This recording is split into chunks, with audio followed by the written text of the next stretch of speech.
Get You Some Radio. Everyone that you're talked to or you spend time with, you need to connect with them again. So that's called follow up, right? Yeah. So even hearing the word follow up makes me cringe because it's not personable, right? It's called checking on people. It's called remembering that you actually were in someone's life and you remember what it was like and you choose to intentionally go back into their life and see how the heck they're doing. Yeah. You're not just following up. That's so businessy, right? So the car dealership people will tell you, you gotta follow up. And I'm telling you, that's great. That's what it is, follow up. But the truth is, you're intentionally choosing to put yourself back in someone's life that you want them to actually be more permanent and not just a one-time just so you can get their money. So the first thing I would tell these people that are starting in the business is make everyone a friend for life. Now, your weekly dose of inspiration, perspiration, and just the right amount of bull defecation. The Get You Some Radio Show with your host, the Vice President of Making Shit Happen, Terry Lancaster.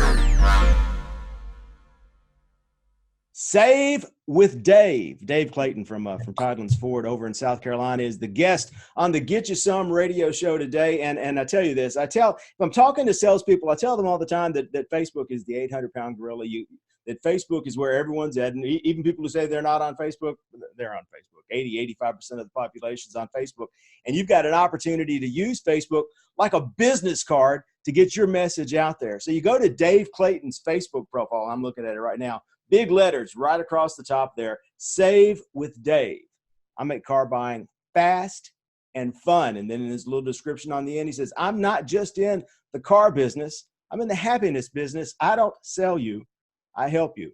And I talk to people a lot of times outside of the car business and kind of tell them what I do. And they all tell me, well, you can't make, car salesmen don't make friends. That's not a thing. Make more friends, sell more cars. That's my entire deal. Make more friends, sell more cars.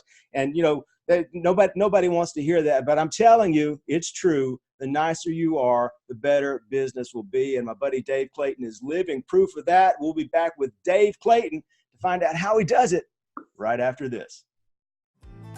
Make more friends. Sell more cars.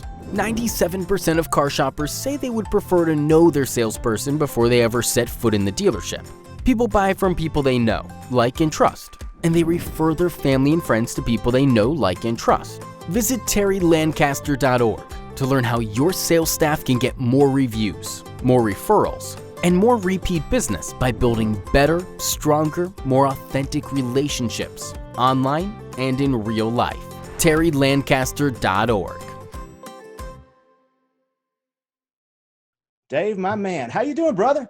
Great, Terry. Good to see you, man. So glad to be here. Thank you so much for taking time to talk to me today. And I met Dave. A couple. We've been connected on Facebook, and we've done a little bit. But met Dave maybe a month or two ago. We were both speaking over at a convention in Cherokee, North Carolina. He drove over from South Carolina. I drove over from Tennessee. We met in the middle and started talking about the car business and what he does. Dave's selling about 30 some odd, close to 40 cars a month by being the nicest guy in the car business. And Dave, people tell me that that's not a thing. Nice car salesman is an oxymoron. Tell me how you do it. Gosh, it's a relationship business. You hear that all the time, Terry, and I've just been blessed. My goal is to make a friend for life. That's what I want to do. Whether it's a brand new person or if it's someone I've known, I try to treat them the way I'd want to be treated, and it's working out. Yeah. So you're making friends. Tell me, we have a lot of salespeople who are watching the show, a lot of people in the car business and people who sell other things. But why? Why do you care if they're your friends? I tell you, I learned a long time ago. I used to sell shoes before I sold cars. I worked for a business called Foot Action USA, and you wouldn't just greet them and say, "How can I help you?" You'd say, "How are you today?" So I learned a long time ago that from the very start, you need to find out about the people you're working so that you can actually go deeper than just selling them something, whether it's a shoe or a car, no matter what it is. If you ask them questions about their life, and it's not just about getting them to like you so that you can sell them, but sometimes when you get them to like you, it works out to where you actually can make a difference in each other's lives. So it's a good thing. Yeah. Well, I mean, that's, honestly, I'm to the point, I'm 50 some odd years old. I'm to the point now that making money is a secondary concern to me. When I was 30, I don't know that I could have said that, but making money is my secondary concern, that if I can help people create a better life, to change their life somehow, that's much more rewarding and fulfilling to me than making another commission check. Exactly right. Yeah. Yes, sir. So are most of your folks coming in? So do you have friends coming in to see you, or people coming in to buy a car and you're turning them into friends? How's most of your process work? Both. It's both. So I've been at the same dealership now for almost 15 years. So that's a great thing, that I've stayed at the same place, because there are lots of people just coming in just automatically because that they're used to me here, which has been great. So that repeat business is wonderful. All right. But also they know that there's a good chance I'm going to be there. So when they refer someone, they don't have to go through Dave's not here anymore or any of that stuff. They feel pretty confident that I'm stable, and that's important too. Yeah. I want to go back and emphasize that, because I don't think most of the younger salespeople that I end up talking to, I talk to a lot of people who are fresh into business, and they, 19, 20, 21 years old, and they're looking for the next big thing, and they're always got to move, baby, move. And I try to encourage them. You need to stay put. And every top performer I talk to, every single one, without fail, whether it's Frank Granita or Ollie Rita or Dave Clayton, they've been at the same spot for a long time. That's right. It's important. It really is. And a lot of people talk about the environment and how it's toxic, and there's a reason for them to leave. And that go for it. It's important you do take a step out of that toxic environment. But I've taken the stance that I can make a difference in my environment for the positive. So I try to be a helper for everybody. And the people you mentioned, I tell you what, they're friends of mine, and they're also encouraging, to know that it's a real encouragement to know that, wow, these guys are selling that many cars. Can you believe that? I mean, it's actually really inspiring that they're and they're super as nice as can be. You don't have to be a hard closer in order to sell a lot of cars. It's a no-brainer. If you help people find the right car, it just is a no-brainer. You don't have to do the Ben Franklin close and all the closes you can do. They're important to know and to have them in your bag of things you need to know as far as being a salesperson. But it's more important that the customer or the client or the friend realizes, hey, this is a no-brainer. This makes sense. So how do you after you sell them a car, what are you doing to maintain that friendship?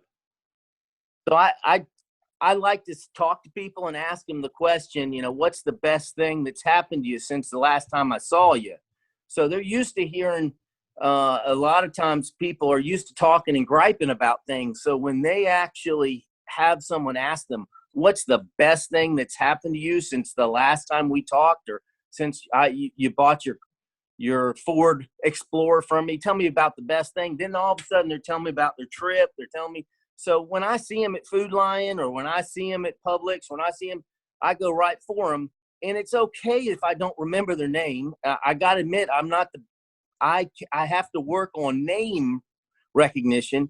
But I'll tell you, if you ask them the question, what's the best thing that's happened to you since the last time, it just gets them talking. And then all of a sudden, that's a real important thing. They remember you as the positive guy trying to make a difference. So that's my goal, is to be a positive light. Yeah.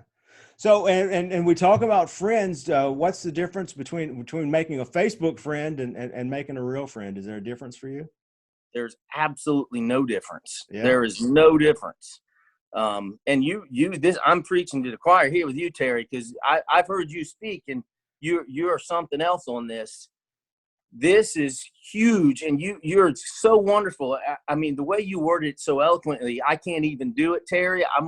I'll tell you right now, But if you recognize that if you can be positive on Facebook and you can be positive with people, they'll flock to you. And you're not doing it so they will flock to you so you'll make money. You're doing it just because you want to be a light. Yeah. So I went through your like I said, went through your Facebook profile while we were getting ready to talk, and I went through there, and I mean, one, it's obvious from the get-go, straight off the bat, Dave Clayton sells cars. Nobody's going to make any mistakes that you still sell shoes for a living or whatever else. I mean, there's pictures, and right at the very top, you're going to know within a second that Dave sells cars.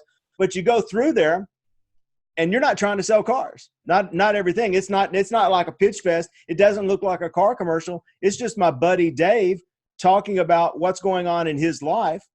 And you got a lot going on in your life. You got a beautiful family. You got happy, smiling people in there. And what's going on with his friends? You go out of your way to promote your friends, your customers, and help them promote themselves to your big audience, to all your friends. You got it. Community. It's such an powerful thing. It's beautiful, man. If you can build a positive community and be an asset to your community, the upside of that is just infinite. Yeah. I mean, so if you can, community, if you see something wonderful, make it known. If you see something bad, don't necessarily cover it up, but daggone it, don't focus on it. You know, if something positive, someone is an artist or they're doing something really, really cool, let the world know, because that's unique. Yeah, seriously, I just looked at your profile page, and I think either the last video or some video you posted last week, was an artist, a woodcarver artist from Maine, and you've got him on there. He's talking about his wood carving. He's playing his accordion. He's telling jokes, and I mean, it's like the Tonight Show there. I tell you what, man, it is, and you know, I got to tell you, I love when a dealer gives you the freedom to expose unique people like this. Yeah. And I got to hand it to this dealership, Tidelands Ford Lincoln here in Pawleys Island. Woo. I'm telling you that the owners recognize, hey, sometimes taking a risk and exposing these unique people can make a big difference in a dealership. So they don't just see you as selling metal. Yeah. You're building relationships with people in your community. And so that's huge. It's not just me. I do definitely, they allow me to be me. That's huge. I mean, you got to allow your salespeople to be themselves and not mimic someone else and learn necessarily all these lines that people don't want to hear lines. They want you to be you. Mm-hmm. Yeah. And that's a great point, because so many dealers, I'm encouraging salespeople to do this, to be themselves only louder. And, I run into a lot of dealers and managers who don't want that, because, the first question everyone asks me out of the gate, well, what happens if they build this big audience and then they leave? Well, they built this big audience and sold a bunch of cars for you, for one thing, but now they're gone. But the important thing is, you guys, if they built this big audience, then you need to figure out how to stay in touch with them, how to keep that relationship going, and find 10 more just like them. And it is a partnership. The salesperson can't do it without the dealership, and the dealership can't do it without the salesperson. You guys need to work together with the customers to build this thing. That's right. Yeah. So one thing that I talk about is there's two kinds of customers. There's customers who don't know you, and we like to call them leads or ups. They just walk in.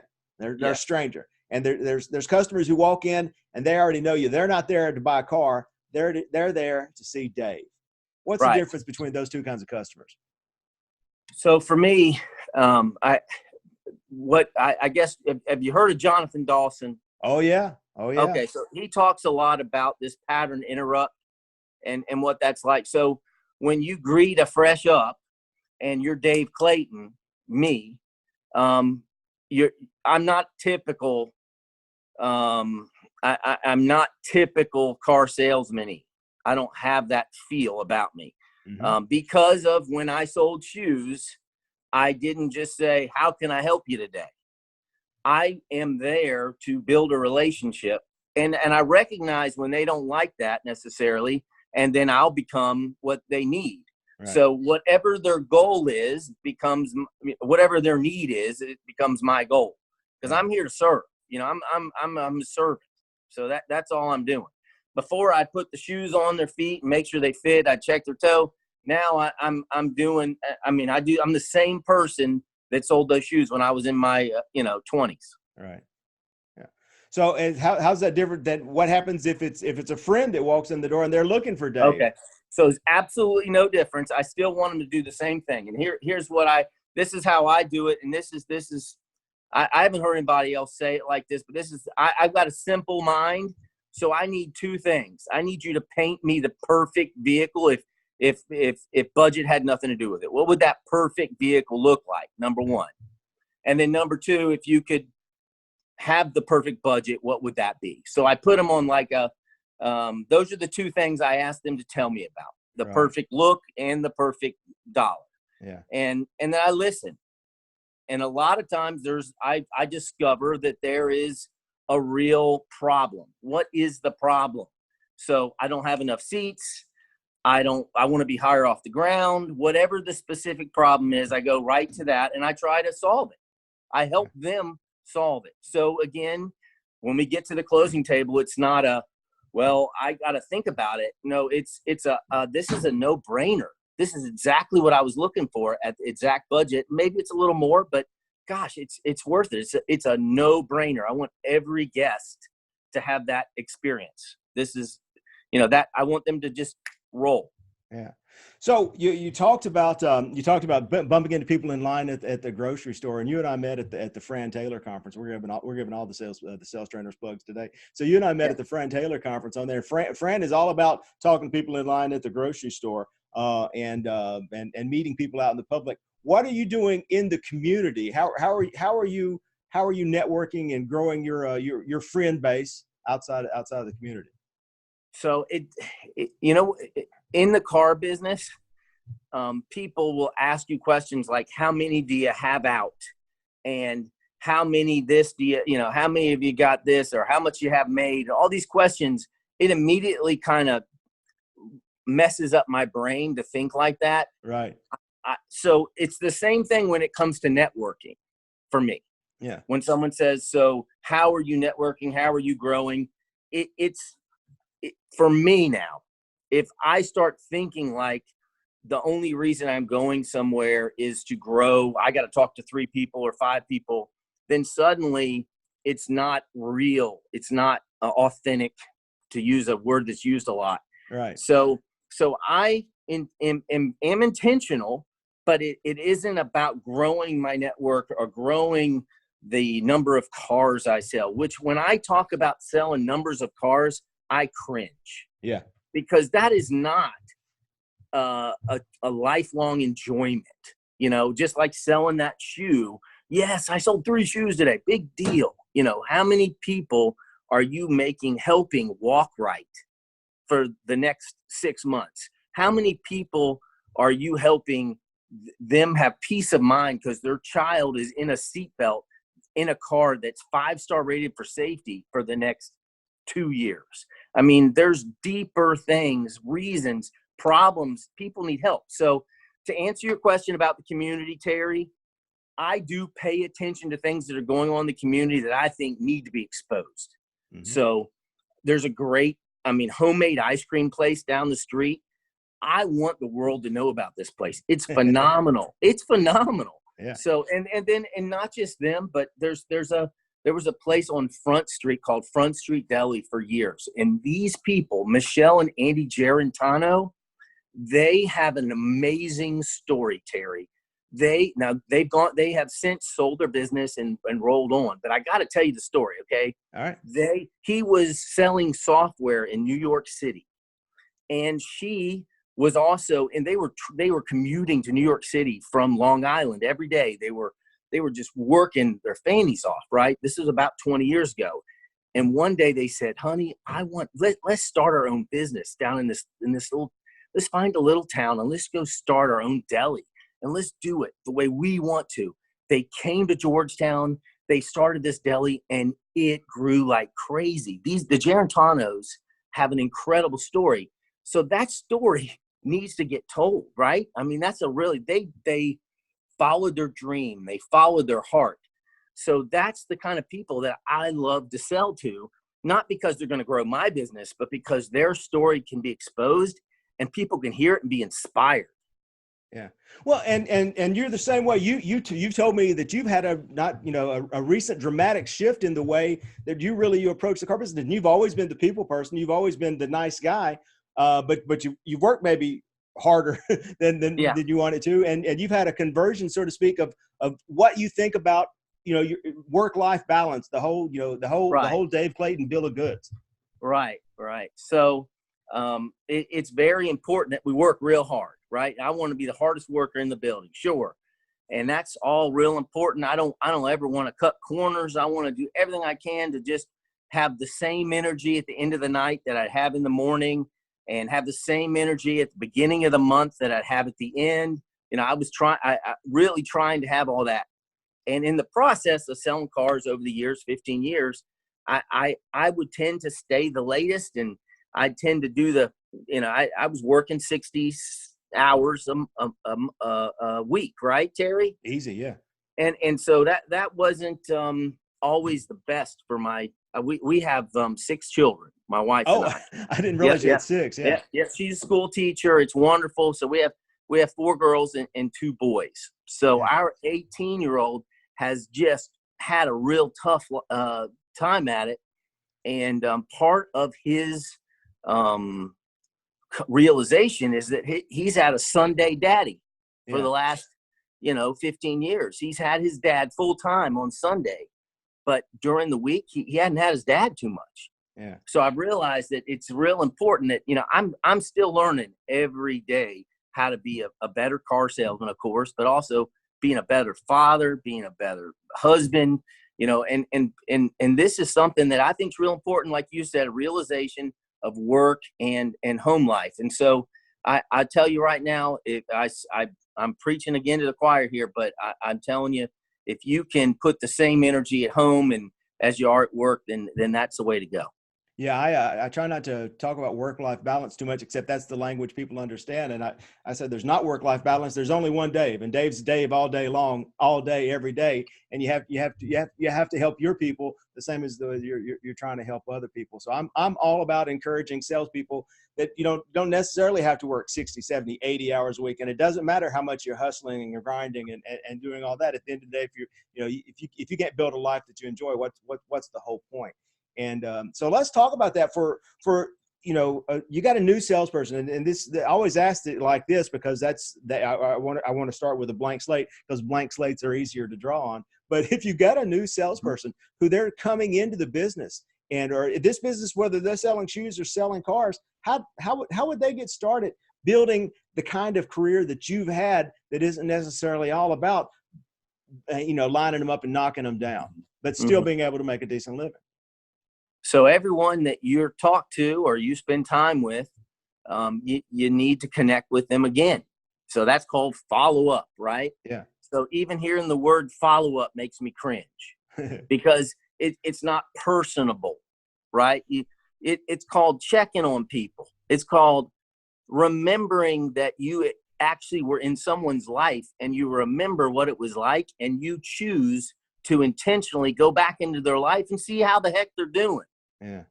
You're not just following up. That's so businessy, right? So the car dealership people will tell you gotta follow up, and I'm telling you that's great. That's what it is, follow up. But the truth is, you're intentionally choosing to put yourself back in someone's life that you want them to actually be more permanent and not just a one-time just so you can get their money. So the first thing I would tell these people that are starting in the business is make everyone a friend for life. That is what it's about. And let's go from the other direction. Let's say we've got another old dog like us who's been doing this 10, 15, 20, 30 years, and maybe they haven't done it this way. How do we get them to shift? How do you go from being one thing to the other thing? Gosh, that's a heart, right? That's a heart. So an old dog would say, I got to make 100 phone calls today, and I got to do this many things. And so they're used to checking off boxes. and that's okay. Their brain has been designed to do that, accomplishment brain. So at some point you have to change the language from checking off boxes to checking on people or connecting with people. Trying to remember the question. I think the key question is, tell me what the best thing that's happened to you since the last time we talked. That's a big thing. That's all real important. That's awesome. So we're going to do that though. We're going to check off boxes because on the Get You Some radio show, I've only got one box. Everything is freestyle, and I tell everybody I started this for no other reason than I wanted to have interesting conversations with interesting people, and that's what the whole show is about. The Some and Get You Some radio is health, happiness, and prosperity, because that's my goal in life. When I wake up every morning, I want to create health, happiness, prosperity for myself and others around me. But there's one box on the show that is guaranteed, no matter where the conversation goes. Ask every single guest this one simple question, and it's an action step. Someone watching the show today, because everyone watching the show is a salesperson or an entrepreneur. They're busy people. They got babies to feed. They got things they got to get done, and they can't take 30 minutes out of the day just to watch me run my mouth with people I happen to like to run my mouth with, if they don't get something out of it. So tell me one thing, one action step that someone watching the show today can put down their phone, can shut down their computer, and do today to start creating health, happiness, and prosperity in their life.